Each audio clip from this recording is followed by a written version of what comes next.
ആ മോളെ എഴുതി പഠിക്കേ. HOME home.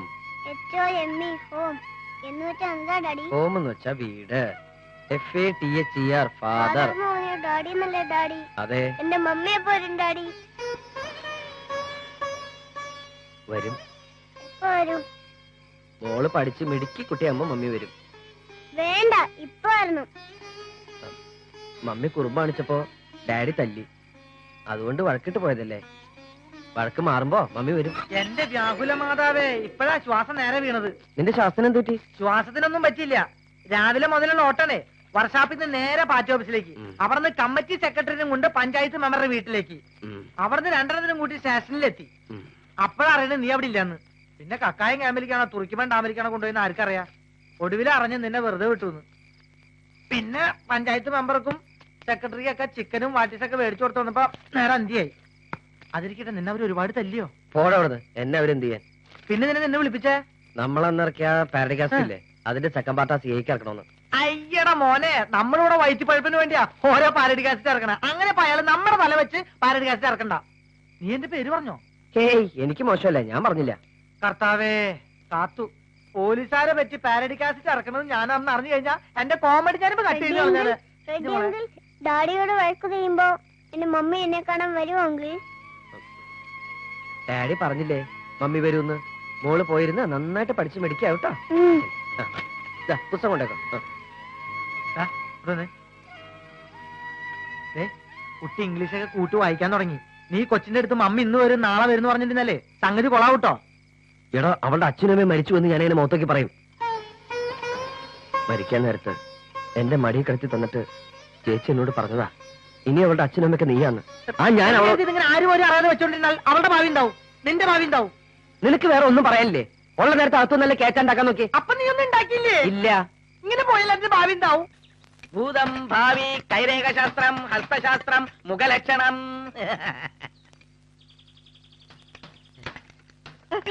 കൈ നോക്കി കാര്യങ്ങൾ സിനിമ സ്ക്രീനിൽ കാണും പോലെ ക്ലിയർ ആയിട്ട് പറയും. ഒന്ന് നോക്കി പറയട്ടെ ചേട്ടാ. ഈ കൈ നോക്കി. ഈ കൈ നോക്കേണ്ട കാര്യം ഞാൻ പറഞ്ഞുതരാം. നീ കരിയലിൽ മൂത്രം ഒഴിക്കുമ്പോ പറ സൗണ്ട് കേൾക്കാറുണ്ടോ? രാത്രി കിടന്നുറങ്ങുമ്പോ കണ്ണടയ്ക്കാറുണ്ടോ? എന്റെ അമ്മേ, ചിരിക്കുമ്പോ പല്ല് പുറത്ത് കാണാറുണ്ടോ? ഇത് തന്നെയാണ് നിന്റെ അസുഖം. നീ ഇയാളെ കാണണ്ട, നീ വല്ല മാനസിക ഡോക്ടർ പോയി കാണും. എന്നാ ചേട്ടന്റെ കൈ നോക്കട്ടെ. ചേട്ടന്റെ കൈ നോക്കണ, എന്റെ മുഖം നോക്കി ലക്ഷണം പറയൂ.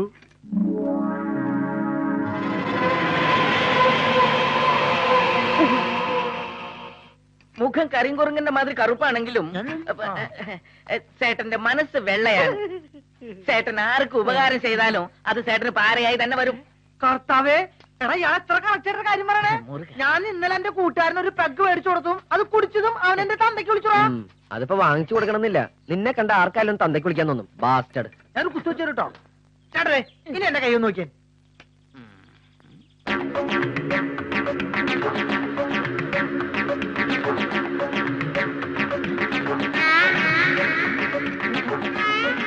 ഇതൊരു അത്ഭുത കൈയാണല്ലോ.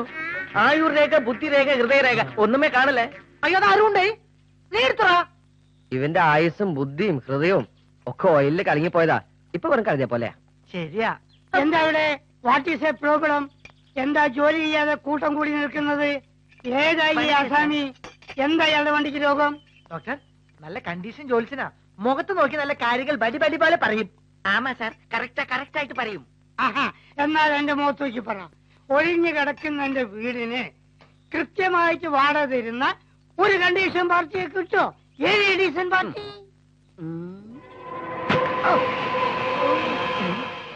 കിടക്കും സാർ. ആദർശധീരനും കലാകാരനുമായ ഒരു യുവകോമളനായിരിക്കും വരുന്നത്. അയ്യോ, ആരായിരിക്കാം മഹാഭാവി? ആനാ ഒരു ചിന്ന പ്രശ്ന. അയൽവാസി ആരോ അവർക്ക് അവൻ പാരയായിരിക്കും. I don't care. അതെനിക്കൊരു പ്രശ്നമല്ല. ഈ അലവലാദികൾ തന്നെയാണ് അവിടുത്തെ ദരിദ്രവാസികൾ.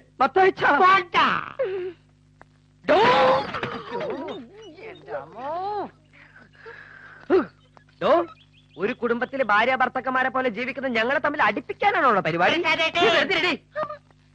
ഒരു കാര്യം പറഞ്ഞേക്കാം, സമയം എടുക്കട്ടെ. പോയ സാറ് ரொம்ப കോപക്കാരനാണേലും മുഖത്ത് രാജയോഗമുണ്ട്. വെറുതെ. ആനയും അമ്പാരിയും ഉള്ള ഒരു പെണ്ണ് വന്ന് കേറും. അപ്പൊ അതുമല്ല, ആനപ്പാപ്പന്റെ മോളായിരിക്കും. ആമാ സാർ.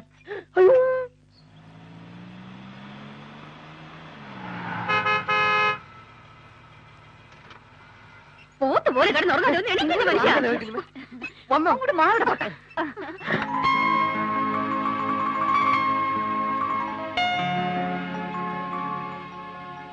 എന്താ വക്കീലെ, നന്ദിനിക്കുട്ടി വന്നില്ലേ? അഡ്വക്കേറ്റ് പൗലോസ് മണവാളൻ ഒരു കാര്യം ഏറ്റതാ, പിന്നെ അതിൽ അപ്പീലില്ല.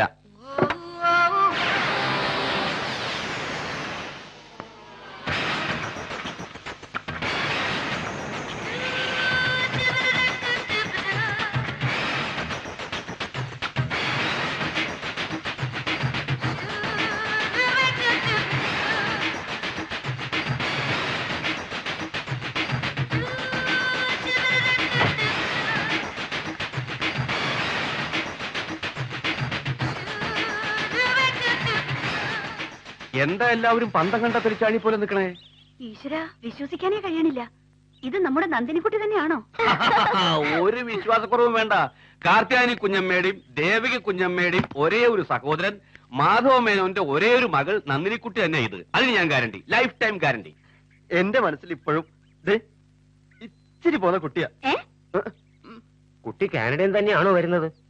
എന്താ ശങ്കരമേനെ അങ്ങനെ ഒരു ചോദ്യം? അല്ല, മാനത്തുനിന്നെങ്ങാനും പൊട്ടി വീണതാണോ എന്നൊരു സംശയം. സംശയിക്കണ്ട, കാനഡയിൽ നിന്ന് മാനത്തേക്ക് പറന്ന് ഭൂമിയിലേക്ക് വന്നിറങ്ങിയതാ. എന്തൊരു ചിരി. അല്ല, ഇങ്ങനെ വിശേഷങ്ങൾ മുഴുവൻ വാതിക്കെ തന്നെ നിർത്തി ചോദിച്ച് ശ്വാസം മുട്ടിക്കണമെന്നില്ല. നന്ദിനി നീ എവിടെയും പോണില്ല, ഇഷ്ടം പോലെ സമയമുണ്ട്. ഈശ്വര, അതങ്ങ് മറന്നു.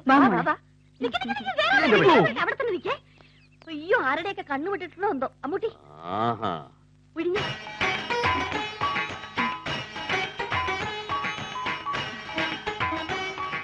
എന്നെ ഓർമ്മയുണ്ടോ നന്ദിനിക്ക്? കാർത്തിയാനി അമ്മയുടെ ഡോട്ടർ അമ്മക്കുട്ടി ചേച്ചി. എന്നെ മനസ്സിലായോ? മീനാക്ഷിയല്ലേ? ഞാൻ വിചാരിച്ചേ കാനഡയിൽ തിരിച്ചു വരുമ്പോഴത്തേക്ക് മലയാളം പോലും ഓർമ്മയുണ്ടാവത്തില്ലെന്ന്. എനിക്ക് എല്ലാവരെയും നല്ല ഓർമ്മയുണ്ട്. ദേവകി അമ്മായി, ശേഖരൻ മാമ, കാർത്തിയാനി അമ്മായി, ശങ്കരൻ മാമ, അമ്മ ചേച്ചി. പറഞ്ഞ പോലെ രാജേന്ദ്രൻ എവിടെ? അവൻ എന്തോ കാര്യത്തിന് തിരുവനന്തപുരത്ത് പോയിരിക്കുക. അതെന്തൊരു പണിയാ കാണിച്ചത്? നന്ദിനി ഇന്ന് എത്തുമെന്ന് ഞാൻ പറഞ്ഞിരുന്നാണല്ലോ. പുള്ളിക്കാരന്റെ കാര്യമൊന്നും പറയണ്ട. നന്ദിനി വാ. ഇതാ നന്ദിനിക്കുട്ടിയുടെ മുറി. എങ്ങനെയുണ്ട്? അവിടുത്തെ പോലെ സൗകര്യമൊന്നും ഉണ്ടാവില്ല കേട്ടോ. ഇങ്ങനെ രണ്ടുമൂന്ന് പെട്ടി ഗോവണി വെച്ചാനുണ്ടെങ്കിൽ എന്റെ അടുക്കള കൂട്ടി പോകും കുഞ്ഞ്. ഞാൻ സഹായിക്കാം. വേണ്ട, ഞങ്ങൾ എടുത്തു വെച്ചോളാം. നന്ദിനി ഒന്ന് പോയി കുളിച്ച് ഫ്രഷ് ആകെ. ഓക്കെ. അപ്പോ കുട്ടീനെ ഇവിടെ തന്നെ സ്ഥിരതാമസാക്കാൻ പോവാണോ? പിന്നല്ലാതെ, കാനഡയിൽ ഇനി അവൾക്ക് ആരാ ഉള്ളത്? ആ പിന്നെ നന്ദി ഡിഫാക്ടോ ഗാർഡിയൻ എന്നുള്ള നിലയ്ക്ക് എനിക്ക് നിങ്ങളോട് കാര്യം പറയാനുണ്ട്. മരിക്കുന്നതിന് മുമ്പ് മാധവ മേനോൻ ഒരു വിൽപ്പത്രം എഴുതി വെച്ചിട്ടുണ്ട്. അത് പ്രകാരം അദ്ദേഹത്തിന്റെ ഇവിടത്തെ സ്വത്തുക്കളുടെ മുഴുവൻ അവകാശി നന്ദിനിയാണ്. അല്ല, അതിപ്പോ എങ്ങനെ ശരിയാവുക? എന്താ ശരിയാവാണ്ട്? അല്ല, മാധവൻ തന്നെയാണ് അത് എഴുതിയിരിക്കണെന്ന് എന്താ തെളിവ്? വിട്ടിത്തം പറയാതെ മേന്നെ, ഇതിനൊക്കെ ചില വകുപ്പുകളും നിയമങ്ങളൊക്കെ ഉണ്ട്. നോട്ടറി പബ്ലിക്കിന്റെ മുമ്പാകെ സാക്ഷ്യപ്പെടുത്തിയിട്ടുള്ള വിൽപ്പത്ര.